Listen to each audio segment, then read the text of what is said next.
Assalamualaikum warahmatullahi wabarakatuh. Saya Mardiani SPD, calon guru penggerak angkatan 8 dari Kabupaten Musirawas. Pada video kali ini, aksi nyata modul 1.4 yaitu penerapan disiplin positif di sekolah. Maka di video kali ini saya akan memaparkan tentang aksi nyata saya di sekolah SDN Temuan Sari tempat saya mengabdi. Baiklah, check it out. Assalamualaikum warahmatullahi wabarakatuh. Sebelumnya saya ucapkan terima kasih kepada Bapak Ibu Guru SDN Temuan Sari yang telah memberikan kesempatan kepada saya untuk memaparkan hasil belajar saya tentang materi yang sudah saya pelajari.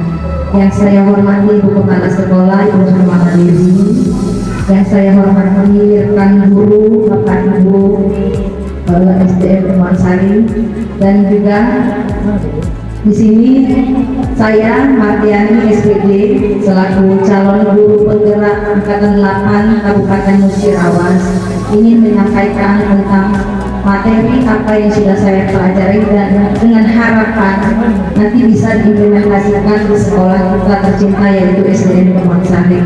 Dan sekali lagi saya sampaikan bahwa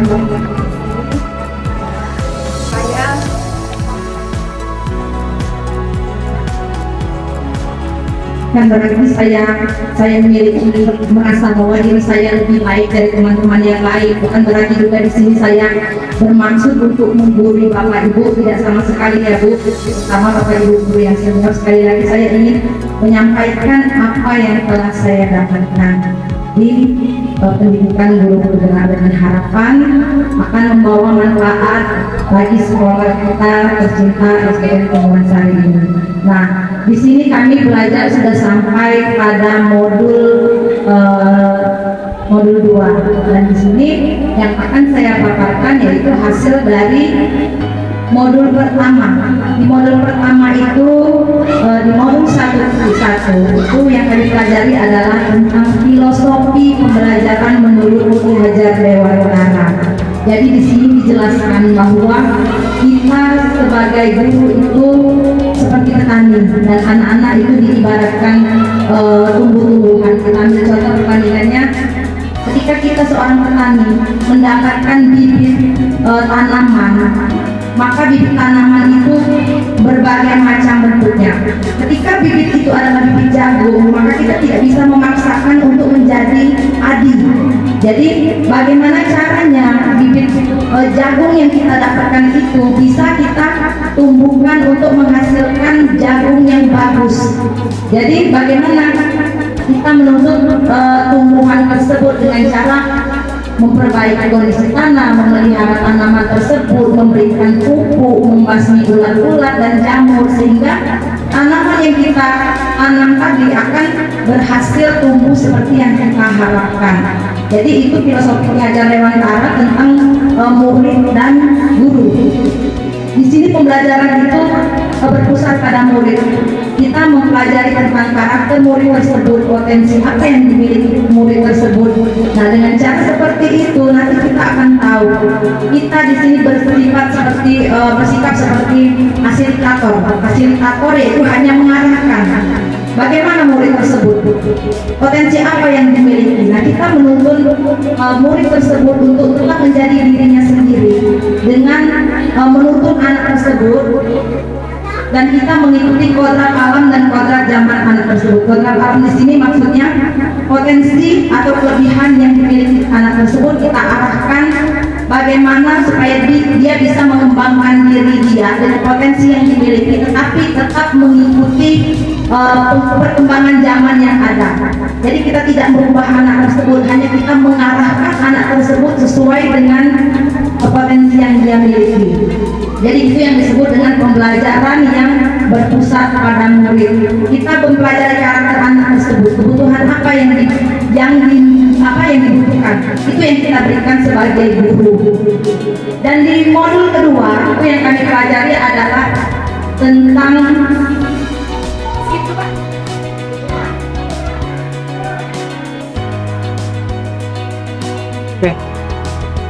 untuk ringkasan di modul 1.1 itu tentang filosofi Ki Hajar Dewantara, yaitu sekali lagi bahwa kita sebagai guru itu bersifat menuntun anak. yaitu menuntun segala kodrat yang ada pada anak-anak agar mereka dapat mencapai keselamatan dan kebahagiaan setinggi-tingginya, baik sebagai manusia dan sebagai anggota masyarakat.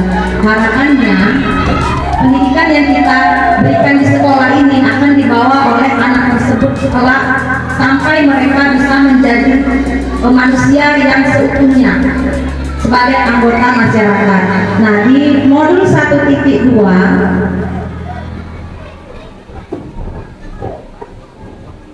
di modul 1.2 itu yang kami pelajari adalah tentang nilai dan peran guru penggerak. Jadi sebagai guru yang kita harus laksanakan di sini adalah bisa menjadi pemimpin pembelajaran, menggerakkan komunitas praktisi, menjadi coach bagi guru lain, menjalin kolaborasi antar guru dan mewujudkan kepemimpinan pada murid. Di modul 3 yang kami pelajari adalah tentang visi misi seorang guru. Visi misi seorang guru yaitu mewujudkan pendidikan Indonesia dalam mewujudkan peserta didik yang berprofil Pancasila, yaitu maju, berdaulat, mandiri, dan berkepribadian dengan berfokus pada atau berdasarkan pada profil Pancasila.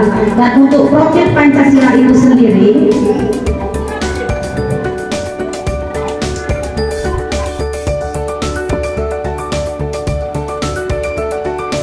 seperti yang kita ketahui bahwa profil Pancasila itu ada 6, yaitu satu, bertakwa kepada Tuhan Yang Maha Esa, yang kedua mandiri, bergotong royong, yang kelima bernalar kritis, dan yang keenam kreatif.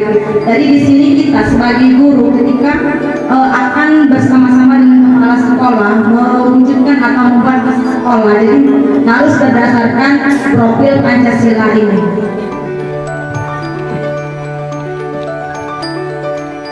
Uraiannya yaitu untuk beriman dan bertakwa kepada Tuhan Yang Maha Esa.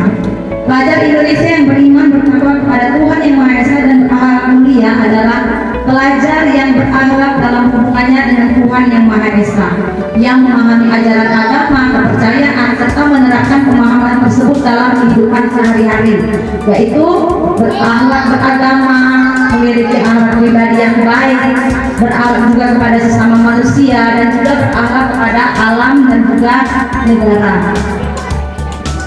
Berkebinekaan global, yaitu pelajar Indonesia mempertahankan budaya luhur, lokalitas dan identitasnya, dan tetap berpikiran terbuka dalam interaksi dengan budaya lain. Elemen kuncinya yaitu meliputi mengenal dan menghargai budaya. Yang kedua, kemampuan komunikasi interkultur dan berinteraksi dengan sesama, dan juga refleksi dan tanggung jawab terhadap pengalaman. Di sini maksudnya Bapak Ibu bahwa kita mendidik anak itu dengan mengikuti perkembangan zaman yang ada. Jadi anak-anak tersebut harus bisa melakukan pembelajaran dengan media internet, tetapi satu hal yang terpenting adalah bahwa anak tersebut tidak melupakan budaya kita yang ada dan bisa menerapkan nilai-nilai luhur dalam budaya kita itu dalam kehidupan sehari-hari. Mandiri, diharapkan juga bahwa anak kita nanti itu akan tumbuh menjadi anak yang mandiri, yaitu sadar akan diri sendiri dan situasi yang dihadapi, terus regulasi diri. Jadi kita kembali dituntut untuk menuntun anak tersebut untuk tidak tergantung pada kita, tapi kita memberikan pendidikan yang akan membuat anak tersebut menjadi lebih mandiri ke depannya. Bergotong royong, pelajar Indonesia itu memiliki kemampuan bergotong royong, yaitu kuat kegiatan secara bersama-sama dan sukarela. Dalam bergotong royong ini, maka elemen-elemennya adalah anak tersebut mampu berkolaborasi, memiliki kepedulian, dan mampu berbagi dengan sesama, dan juga bernalar kritis. Pelajar yang bernalar kritis itu mampu secara objektif memproses informasi baik kualitatif maupun kuantitatif, membangun keterkaitan antara berbagai informasi, menganalisis informasi, mengevaluasi dan mengumpulkan elemen-elemen tersebut, sehingga anak tersebut mampu dan memproses informasi dengan gagasan tersebut menjadi bentuk karakter nantinya terhadap anak tersebut. Dan juga kreatif. Memang untuk kreatif sendiri, memang anak zaman sekarang itu sudah sangat-sangat kreatif ya Bapak Ibu yang. Jadi kenapa di sini kita sebagai guru itu dituntut harus selangkah lebih ke depan ilmu pengetahuan dan teknologi yang luar biasa maju, tetapi dengan mudahnya diakses oleh anak-anak melalui gadget, melalui HP. Nah, di sini kita sebagai guru itu dituntut untuk bisa membatasi, menjadi filter bagi anak-anak yang kreatif tadi, dengan tidak mengurangi kreatifan mereka. Di sini kita dituntut untuk bisa memberikan batasan-batasan sejauh mana mereka bisa mengeluarkan potensi yang ada di diri mereka. Jadi demikianlah Bapak Ibu tentang profil Pancasila, dan di sini yang akan saya katakan yaitu tentang disiplin positif yang tetap berdasar pada profil Pancasila tadi. Jadi apa itu disiplin positif? Konsep disiplin positif adalah menghilangkan gagasan bahwa hukuman fisik atau hukuman lainnya adalah cara terbaik untuk mengubah perilaku buruk seorang anak. Disiplin positif berfokus pada hal-hal yang mendorong anak untuk mengubah perilaku buruk menjadi perilaku yang baik untuk kehidupan di masa depan. Jadi maksudnya di sini Bapak Ibu, disiplin positif itu adalah ketika kita ingin membentuk karakter anak tersebut menjadi anak yang disiplin, tetapi yang kita lakukan adalah menumbuhkan kesadaran dari anak tersebut. Kalau kemarin mungkin biasanya yang kita lakukan sebagai guru itu ingin membentuk karakter anak yang disiplin, itu biasanya yang kita lakukan adalah memberikan hukuman, memberikan sanksi kepada anak tersebut ketika mereka melakukan kesalahan. Tetapi ternyata hal tersebut adalah sesuatu hal yang kita menerapkan posisi kontrol kita sebagai penghukum.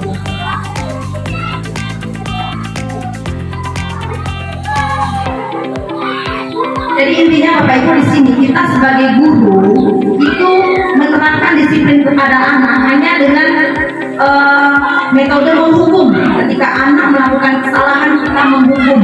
Nah, di situ kita berperan hanya sebagai penghukum. Sekali lagi, disiplin yang tergerak dari murid tersebut itu hanya berasal dari internal anak tersebut. Anak tersebut melakukan kedisiplinan hanya karena ada rasa takut.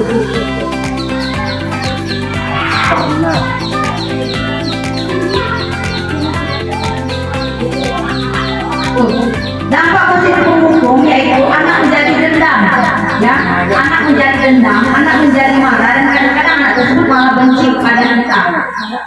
Jadi dianggap bahwa posisi menghukum itu hal yang negatif dan tidak baik. Dan ketika kita menjadi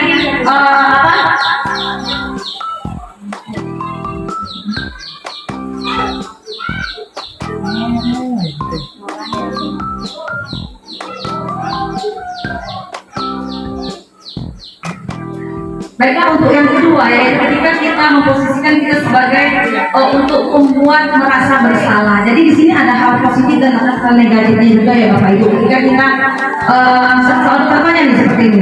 Ketika kita mengeluarkan kalimat suatu kasus ketika anak ribut di dalam kelas, melakukan kesalahan di kelas, maka ketika kita mengeluarkan kalimat umpamanya seperti ini. Contoh si Andi. Ketika kita sedang menerangkan pelajaran, Andi ini tidak memperhatikan. Nah, yang kita lakukan apa? Contoh saya mengeluarkan, Andi, kenapa kamu ribut? Kenapa kamu tidak memperhatikan ketika ibu menerangkan? Apakah kamu tidak kasihan dengan ibu? Ibu sudah tadi menjelaskan kepada kamu, tetapi kenapa ternyata kamu asik sendiri? Ibu sudah sedikit capek menjelaskan. Kan ruginya di kamu sendiri ketika kamu tidak memperhatikan. Nah, itu yang disebut dengan posisi membuat merasa bersalah. Memang kadang-kadang hal tersebut bisa menumbuhkan rasa bersalah di anak tersebut. Tetapi kadang-kadang untuk menumbuhkan sendiri rasa disiplin dari anak tersebut itu masih kurang efektif Bapak Ibu. Nah, yang ketiga adalah posisi teman. Posisi teman ini ketika kita memiliki kedekatan dengan anak tersebut. Bisa jadi kita menjelaskan tentang apa yang dilakukan itu salah dengan pendekatan kita sebagai teman. Namun hal ini pun ada dampak positif dan negatifnya. Kemarin sudah kami bahas, kadang-kadang ketika kita memposisikan diri kita sebagai teman, tapi kadang-kadang anak ini lebih kadang-kadang suka lepas kontrol, Bapak Ibu ya. Kadang-kadang saking mereka merasa bersahabat dengan kita, kadang-kadang jatuhnya anak tersebut jadi lebih berani. Nah, lagi-lagi ketika kita menunjukkan rasa disiplin dari anak tersebut itu hanya terpacu karena mereka dekat dengan kita, bukan tumbuh dari diri sendiri. Nah, sekarang yang keempat, posisi memantau atau monitor. Ya, kita sebagai guru memantau tindakan tersebut tentang apa yang mereka lakukan, dan hal ini pun tidak begitu efektif. Yang terakhir adalah posisi manajer.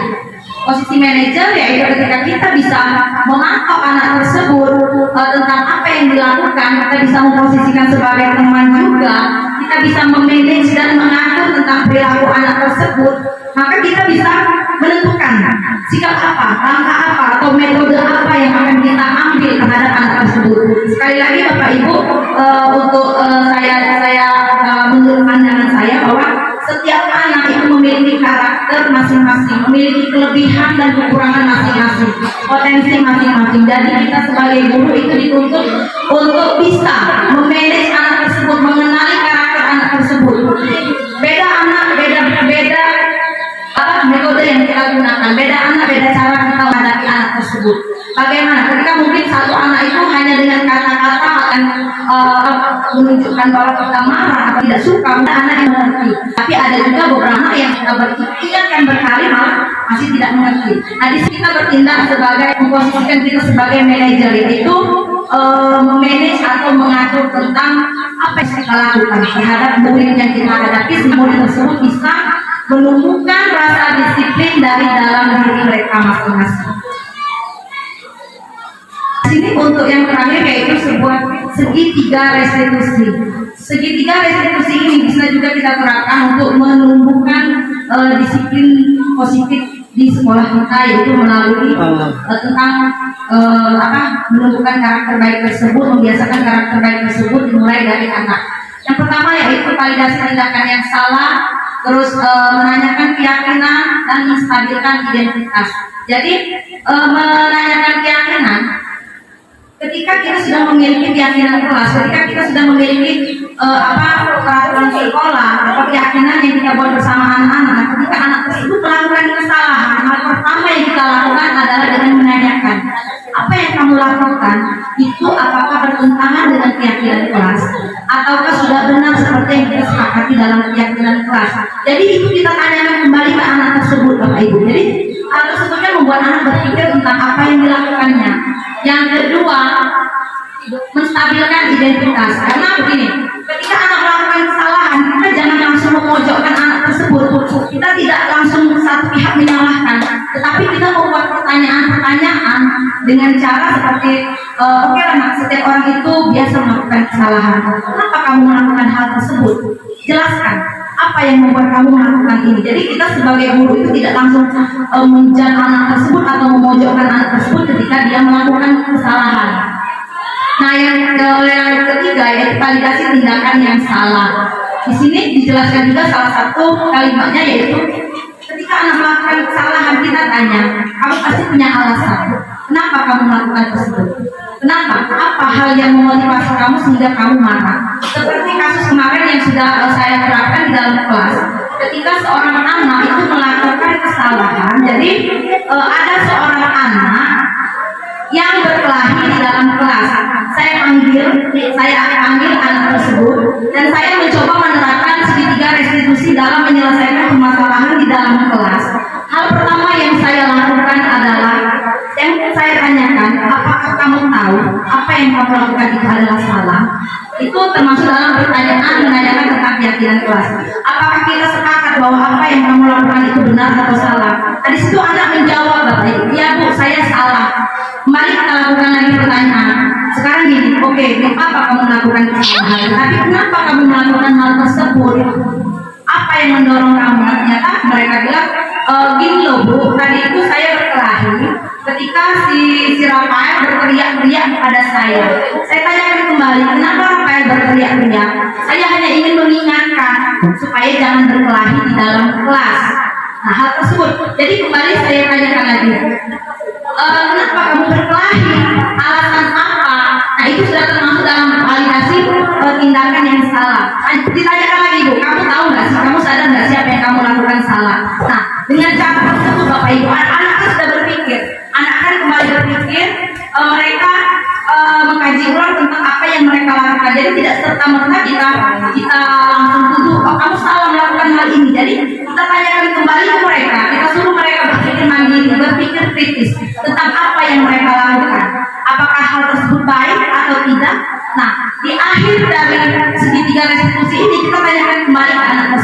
Baiklah, apa yang akan kita lakukan? Langkah apa selanjutnya yang akan dilakukan? Itu kita kembalikan lagi ke murid tersebut.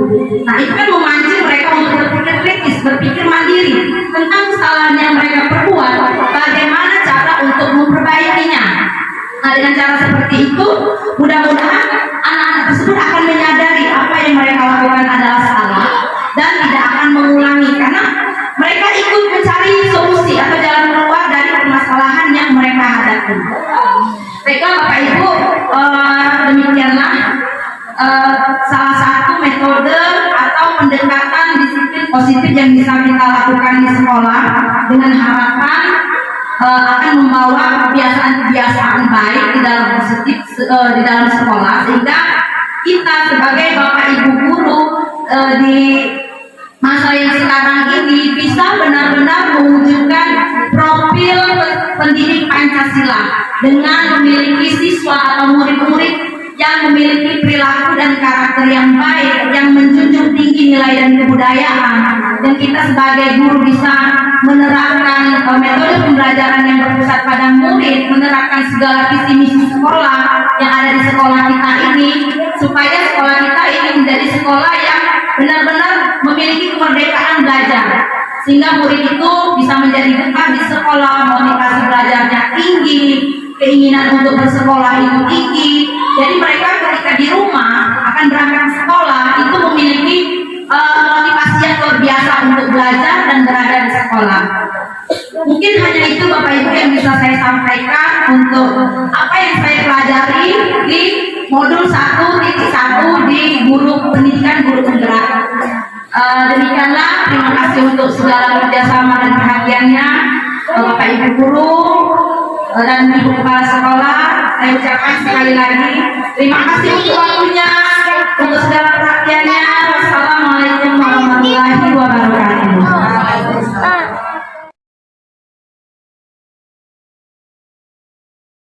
Dari kita dulu sebagai guru, kita menjadi contoh bagi siswa-siswa kita, supaya hal baik itu kita lakukan menjadi kebiasaan dan dicontoh oleh siswa tersebut. Disiplin positif ini juga bisa kita pakai untuk memecahkan permasalahan yang sedang kita hadapi di dalam sekolah kita.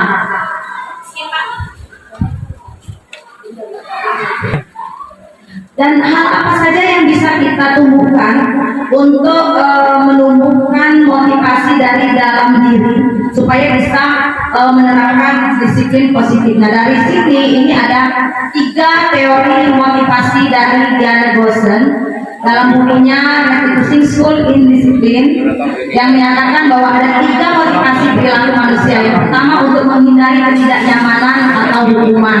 Jadi ini adalah tingkat terendah dari motivasi perilaku manusia. Biasanya orang termotivasi perilakunya untuk menghindari hukuman atau ketidaknyamanan, akan bertanya, apa yang akan terjadi bila saya tidak melakukannya?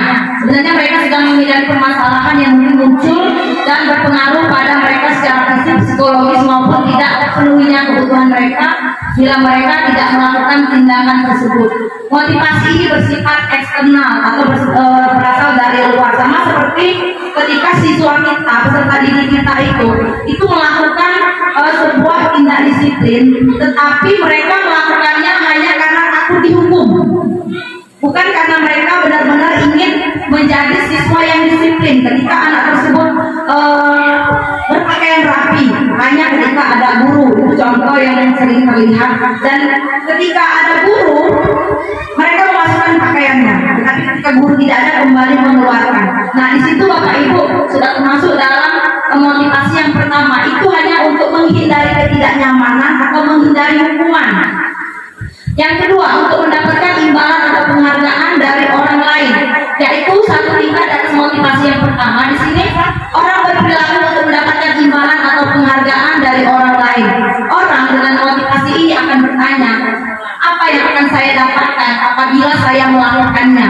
Mereka melakukan sebuah tindakan untuk mendapatkan pujian dari orang lain yang menurut mereka penting, dan mereka letakkan dalam dunia berkualitas mereka. Mereka juga melakukan sesuatu untuk mendapatkan hadiah atau pengakuan atau imbalan.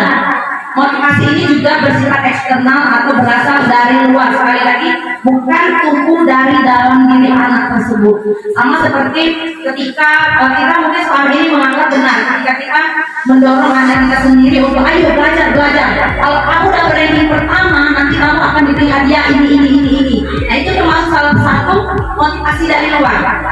Ya, mungkin hal ini bisa menjadi positif ketika kita bisa memberikan kesadaran kepada anak tersebut bahwa memang ketika mereka belajar dengan benar, bukan hanya hadiah dari kita yang kita dapat, yang mereka dapatkan, tetapi memang itu akan penting bagi diri mereka kelak.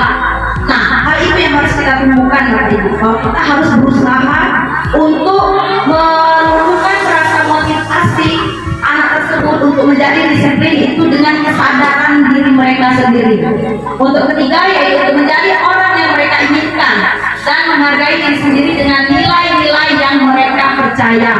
Nah, yang ketiga ini, orang dengan motivasi ini akan bertanya, akan menjadi orang seperti apa apabila saya melakukan. Mereka melakukan sesuatu karena nilai-nilai yang mereka yakini dan hargai.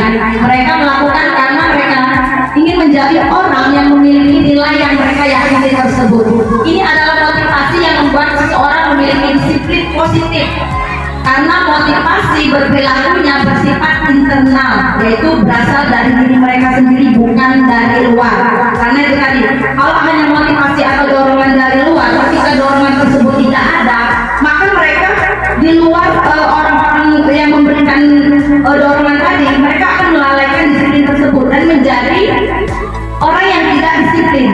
Nah, di sini tugas kita, Bapak Ibu, bagaimana cara kita membuat sebuah metode, bagaimana bisa mengeluarkan kesadaran atau motivasi internal yang berasal dari siswa tersebut sendiri, sehingga mereka memiliki kesadaran untuk melakukan disiplin tanpa adanya seperti yang pertama tadi, hanya untuk menghindari hukuman atau hanya untuk mendapatkan imbalan. Ketika mereka melakukan hal tersebut memang positif, tetapi itu tidak berkelanjutan, hanya dilakukan untuk menghindari hukuman atau mendapatkan penghargaan. Ketika penghargaan itu sudah tidak ada, sudah kendor lagi tingkat disiplin mereka.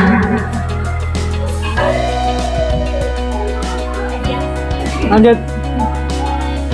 Oke, salah satu yang bisa kita terapkan di dalam kelas yaitu kita melakukan atau melaksanakan sebuah keyakinan kelas, ya, yaitu membuat suatu peraturan, Bapak Ibu, ya, dengan nilai-nilai keselamatan atau kesehatan, nilai yang kita sebut sebagai nilai keyakinan, yaitu nilai-nilai kebajikan universal yang disepakati secara tersirat dan tersurat. Jadi begini, Bapak Ibu, ya, kalau yang tadinya ketika kita membuat peraturan di dalam kelas itu hanya bersifat sepihak, guru yang membuat, murid mengikuti. Maka kadang-kala ya seperti tadi, murid mengikuti peraturan tersebut hanya untuk menghindari hukuman, atau murid mengikuti suatu peraturan yang sudah dibuat oleh guru hanya untuk mendapatkan penghargaan. Oh, ketika aku nanti memakai pakaian rapi, aku akan mendapatkan pujian dari guru. Atau kalau aku tidak berpakaian yang rapi, nanti aku dihukum. Nah, itu menjadi motivasi eksternal yang bersifat tidak berkelanjutan dan tidak bertanam. Nah, di keyakinan kelas ini, Bapak Ibu, kita membuat suatu peraturan kelas, kita melibatkan murid bersama-sama tentang perilaku apa yang bisa mereka lakukan dan yang tidak boleh mereka lakukan. Jadi kita mencoba di dalam kelas, kita ajak anak itu untuk berkolaborasi, untuk berkomunikasi tentang ayo kita buat peraturan di kelas, jadi bersama-sama kita taati, dan ketika nanti kamu yang melanggar, maka konsekuensi apa yang akan kita dapatkan. Nah, dengan cara tersebut, Bapak Ibu, ketika kita melibatkan anak dalam membuat suatu keyakinan kelas, maka anak-anak pun akan merasa aku akan ikut bertanggung jawab. Ketika merasa dilibatkan dalam hal tersebut, anak-anak pun merasa bahwa ini merupakan tanggung jawab mereka juga. Jadi di satu sisi kita bisa menerapkan menumbuhkan motivasi, di sisi lain juga kita sudah berkolaborasi dan sudah bisa mengeluarkan nilai kemandirian dari anak tersebut. Anak menjadi lebih mandiri, lebih bertanggung jawab terhadap apa yang mereka buat bersama teman-teman mereka.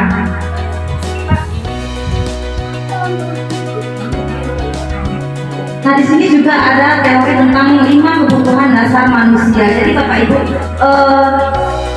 kita sebagai manusia itu memiliki 5 kebutuhan dasar. Yang pertama kebutuhan bertahan hidup, yang kedua kebutuhan kasih sayang yang merasa diterima, ketiga kekuasaan dan penguasaan, yaitu berupa kebutuhan pengakuan dan kemampuan, kebutuhan kebebasan, dan juga kebutuhan tentang kesenangan. Nah, apa kaitannya dengan motivasi disiplin tadi Bapak Ibu?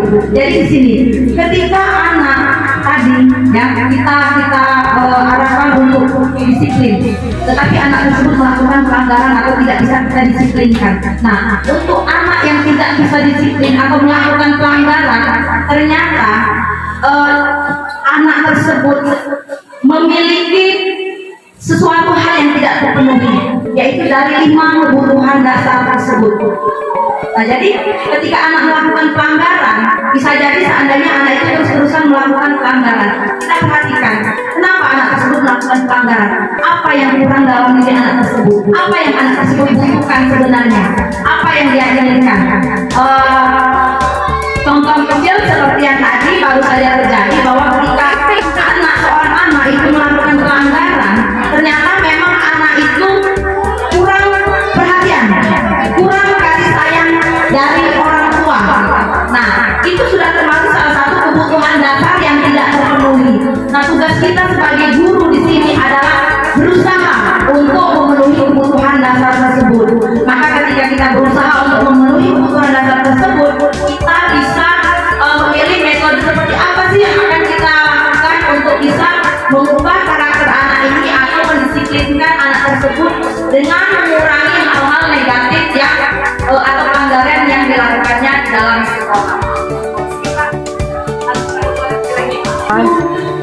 Materi di sini juga dijelaskan bahwa kita sebagai guru itu memiliki posisi kontrol terhadap murid, itu berupa 5 posisi kontrol restitusi dan bosan.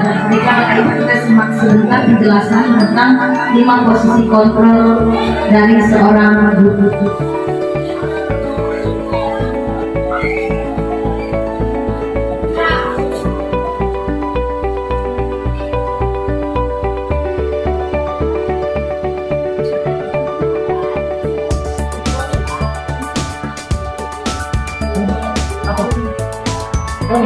Itu.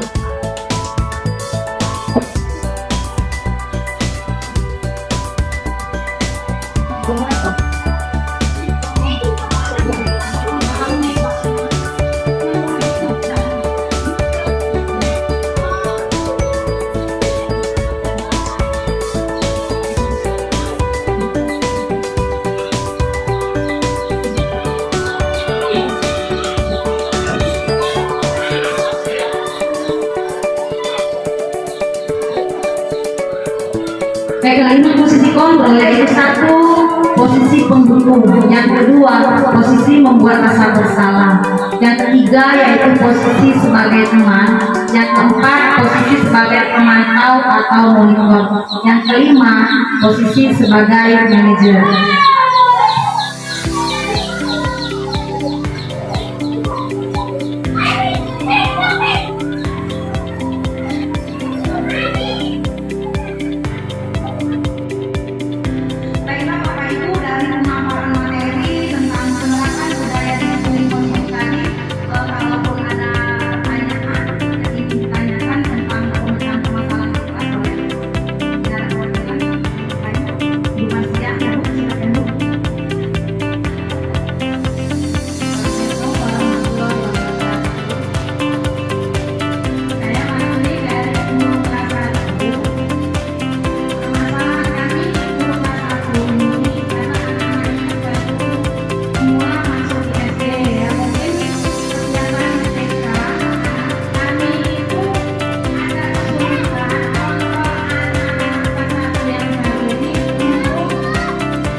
kebebasan. Dia selalu ingin bebas. Ya, padahal ya, kita tahu lah ketika proses pembelajaran memang harus duduk dan diam. Nah, disitulah tantangan kita sebagai guru, gimana caranya ketika anak membutuhkan kebebasan, maka mungkin kita bisa menerapkan metode pembelajaran sekali-sekali anak tersebut kita ajak belajar di luar kelas. Mungkin dia bosan kan? Mungkin dia bosan nggak mau duduk dia. Nah, next pertemuan proses pembelajaran, bagaimana kalau kita ke halaman sekolah? Bagaimana kalau kita ke ruangan perpustakaan? Nah, itu mungkin bisa dicoba salah satu metode untuk memenuhi kebutuhan dasar anak yang aktif dan selalu ingin tidak ingin kebebasannya ditekan. Mungkin seperti itu Bu ya. Kalau benar teman-teman yang ingin menambahkan, silakan Mas ya.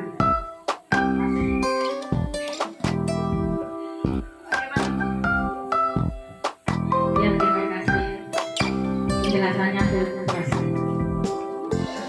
Baiklah, terima kasih Bu.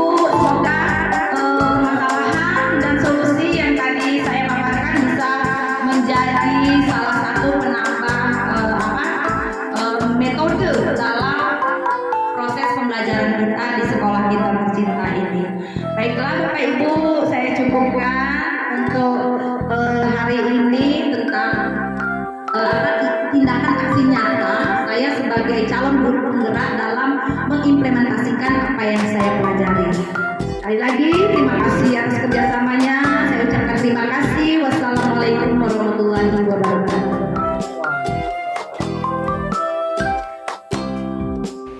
Demikianlah aksi nyata modul 1.4 tentang penerapan budaya positif di sekolah. Lebih kurang saya mohon maaf. Saya akhiri dengan wassalamualaikum warahmatullahi wabarakatuh. Salam guru penggerak, tetap tergerak, bergerak, dan menggerakkan.